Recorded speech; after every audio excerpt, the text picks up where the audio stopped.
அவர் ஒரு ரொம்ப அற்புதமான நல்ல மனிதர். ஆனால் ஷூட்டிங் ஸ்பாட்டில் ரொம்ப ஆமாம் நெருப்பாக இருப்பார். அது நமக்கு கொஞ்சம் கடுப்பாக இருக்கும். உண்மையை சொல்லணும்னா அதெல்லாம் நினச்சிருக்கேன், ஏன்டா இங்கே வந்து மாட்டணும் அப்படிலாம் நினச்சிருக்கேன். அந்த மாதிரி ஃபுல்லாக திட்டு தான், எனக்கும் திட்டு தான், ஹீரோயினுக்கும் திட்டு தான். அங்கே வயசானவங்க வந்தாங்க, அவங்களுக்கும் திட்டு தான். இப்படி வந்து திரைப்படங்களால் சமூகம் முற்றிலும் மாறிடுமா, சொசைட்டியில் சேஞ்ச் நடக்குமானா கண்டிப்பாக நடக்காது. ஏன்னா திரைப்படம் வந்து ஒரு முதல்வரை டிசைட் பண்ணது ஒரு கிட்டத்தட்ட 50 வருஷமாக திரைப்படங்கள் தான் நம்ம தமிழ்நாட்டில் முதல்வர்களை டிசைட் பண்ணிட்டே இருக்கு. அது இன்னும் கண்டினியூ ஆகிட்டே இருக்கு இல்லைங்களா. டூல் அண்ணல் அம்பேத்கரும் அதுதான் சொல்கிறாரு. அது பெரிய டூல் வந்து காதலிக்கிறது தான். சாதி மறுப்பு திருமணங்கள் தான் சாதியை ஒழிக்கும். இப்போ நான் சாதி மறுப்பு திருமணம், எங்கள் அப்பா சாதி மறுப்பு திருமணம், என்னோட தங்கை சாதி மறுப்பு திருமணம்.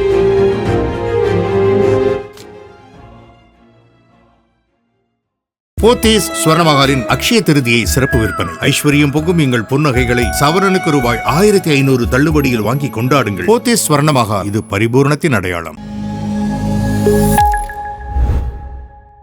நாதஸ்நேயர்களுக்கு வணக்கம்.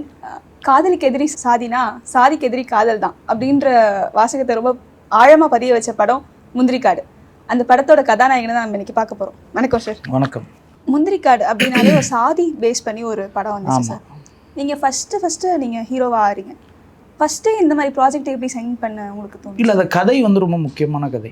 இல்லை, நீங்கள் அப்கமிங் ப்ராஜெக்டில் அது பண்ணால் பரவாயில்ல. ஃபஸ்ட்டு படம் பண்ணுறதுனா எல்லாருமே கொஞ்சம் பயப்படுவாங்க. ஓப்பனாக சொல்லணும்னா முதல்ல வந்து நான் வந்து ஹீரோவாக ட்ரை பண்ணிகிட்டு இருந்தேன். நம்மளை கூப்பிட்டு ஒருத்தர் வாய்ப்பு கொடுக்குறாரு, அந்த ஆப்பர்ச்சுனிட்டியை மிஸ் பண்ணக்கூடாது ஃபஸ்ட்டு விஷயம். அப்புறம் வந்து நம்ம பொலிட்டிக்கலாகவும் இயங்கிக்கிட்டு இருக்கோம். அப்பா வந்து கம்யூனிஸ்ட் லீடர், அந்த தாட்ஸ் இல்லாமல் எனக்கு இருக்குன்னு வைங்களேன். நான் ஒரு ப்ரோ கம்யூனிஸ்ட் கை தான்.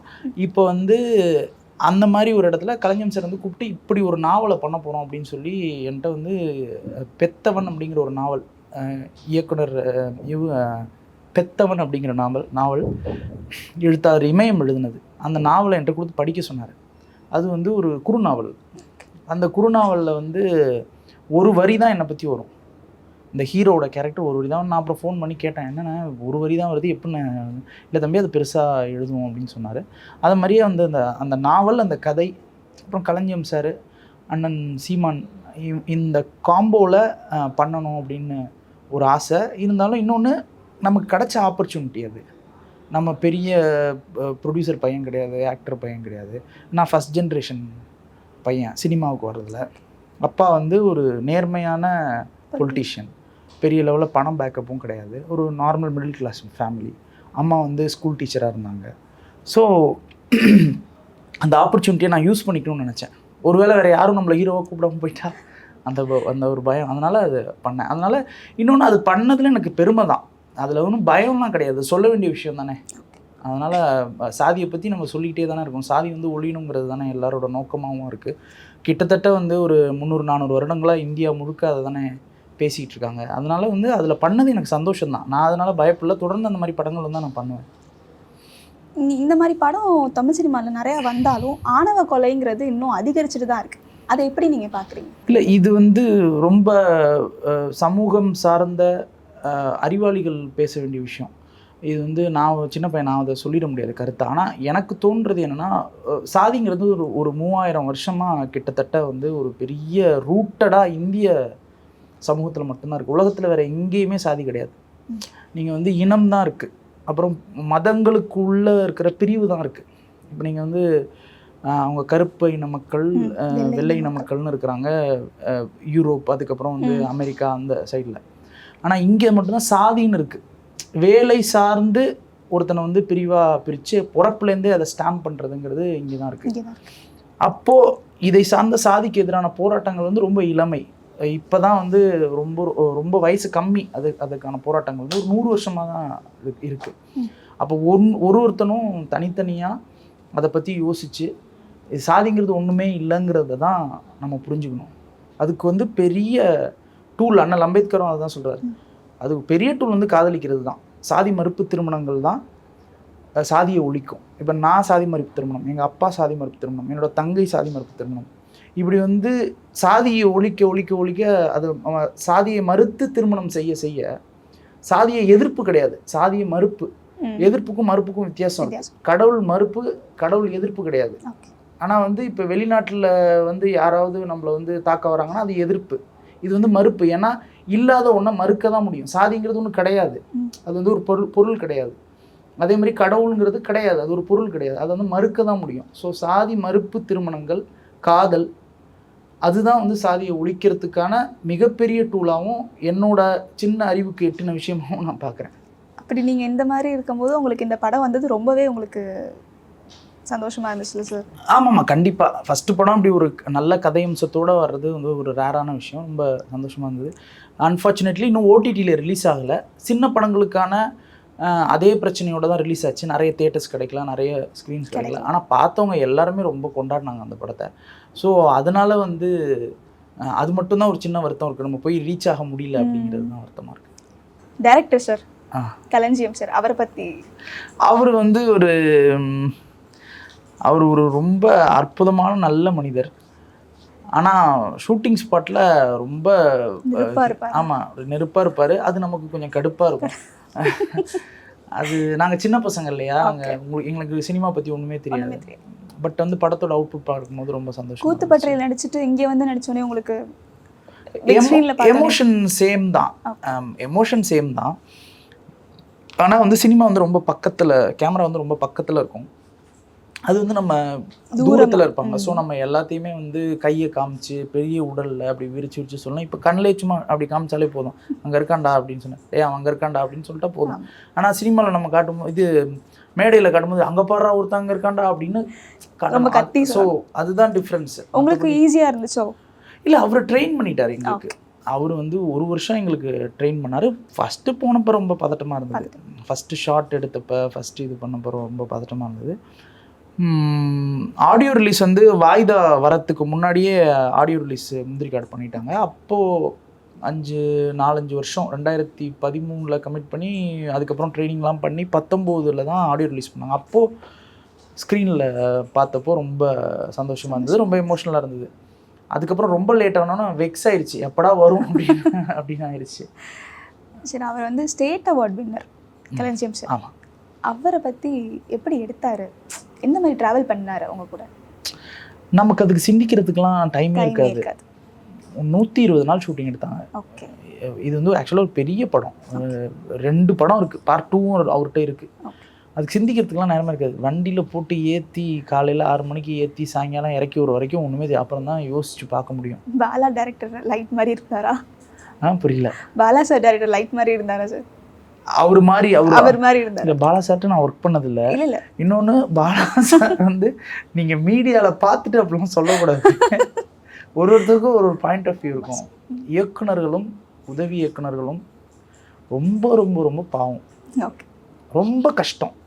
ஏன்னா ஒருத்தன் திங்க் பண்ணுறான், அதை வந்து பேப்பரில் கொண்டு வரான், அதுக்கப்புறம் அந்த ஸ்க்ரீனில் கொண்டு வரத்துக்கு ஒரு 150 பேர் அவனோட மைண்ட் சிங்கில் வேவ் லென்த்தில் அவனை கொண்டு வந்து நிறுத்தணும். 150 பேர் ஒரு யூனிட், அது வந்து சாதாரண விஷயமே கிடையாது. அதனால தான் இயக்குனர்களுக்கு வந்து சீக்கிரமாக வயசான தோற்றம் வர்றது, உடம்பு சரியில்லாமல் போகிறது, அதெல்லாம் ரொம்ப கஷ்டம். அதனால் இயக்குனர்கள் வந்து அவங்க தான் வந்து சினிமாவோட காட்ஸ், அவங்க தான். ஸோ அதனால் நம்ம அப்படிலாம் நம்ம கம்பேர் பண்ணக்கூடாது. அவர் ஸ்ட்ரிக்டாக இருப்பார், ஏன்னா அவருக்கு வேலை தேவை. நாளைக்கு நான் இயக்குனராக இருந்தாலும் நானும் ஸ்ட்ரிக்டாக தான் இருப்பேன். ஒருத்தருக்கும் ஒரு ஸ்டைல் இருக்குது. சில பேர் வந்து ரொம்ப அமைதியாக பணிவாக வேலை வாங்குவாங்க, சில பேர் கத்தி வேலை வாங்குவாங்க. நம்ம நடிகனாக போகிறோம், நம்ம அது எல்லாத்துக்குமே அடாப்ட் ஆகிக்கணும். உங்களை ஏதாவது இந்த மாதிரி நடி அப்படின்னு திட்டிருக்காரா, இல்லை பாராட்டியிருக்காரா? அந்த மாதிரி ஃபுல்லாக திட்டு தான். எனக்கும் திட்டு தான், ஹீரோயினுக்கும் திட்டு தான். அங்கே வயசானவங்க வந்தாங்க, அவங்களுக்கும் திட்டு தான். அது ஒன்றும் பிரச்சனை இல்லை. ஆனால் படம் ரிலீஸ் ஆனதுக்கப்புறம் பாரு எப்படி இருக்கான் பாரு, நான் அவர் எழுதுனதில் கூட எழுதியிருக்காரு, எப்படி இருக்கான் பாரு, அந்த சீன் டப்பிங் தியேட்டர்லேயே ரொம்ப பாராட்டினார். அப்புறம் நீங்கள் சொன்னது தானே அப்படின்னு எல்லாமே சொல்லிட்டேன். அவர் ஏதாவது திட்டும் போது நீங்கள் ஐயோ ஏன்டா இந்த படத்துக்கு வந்தோம் அப்படின்லாம் நினச்சிருக்கீங்களா? கண்டிப்பாக அதெல்லாம் நினச்சிருக்கேன். உண்மையை சொல்லணும்னா அதெல்லாம் நினச்சிருக்கேன். ஏன்டா இங்கே வந்து மாட்டணும் அப்படிலாம் நினச்சிருக்கேன். அது எல்லாருக்கும் இயல்பு தான், ஒரு இதுலேயும் இயல்பு தான். நீங்கள் இந்த ரூம்லேயே நான் ஒரு 10 மணி நேரம் இன்டர்வியூ எடுத்தீங்கன்னு வைங்களேன், நானே வந்து சொல்றேன். அதுதான் மனித மனம் இல்லையா? அப்போ அது வந்து ரொம்ப டிராகிங்கா இருந்தது.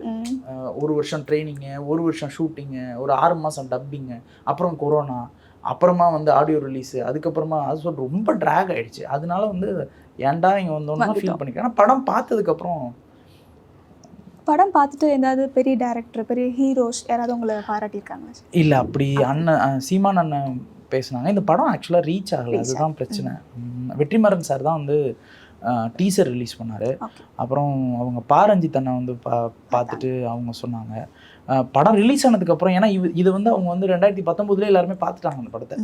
ஸோ ஆடியோ ரிலீஸ் அப்போயே எல்லாமே பார்த்துட்டு அப்பயே வந்து ஒரு சில பேர் பாராட்டினாங்க. ரிலீஸ் ஆனதுக்கப்புறம் அது தெரியல. அதுதான் இப்போது ரீசெண்ட் டேஸில் ஜாதி பற்றின படம் நிறைய வருது சார். பாரஞ்சித்தாக இருக்கட்டும், மாரி செல்வராஜாக இருக்கட்டும், வெற்றிமாறனாக இருக்கட்டும், 3 பேர் படம் ரொம்ப கொடிக்கட்டு பிறக்குதுன்னு சொல்லலாம். அதை பார்த்துட்டு நீங்கள் என்ன சார் நினைக்கிறீங்க?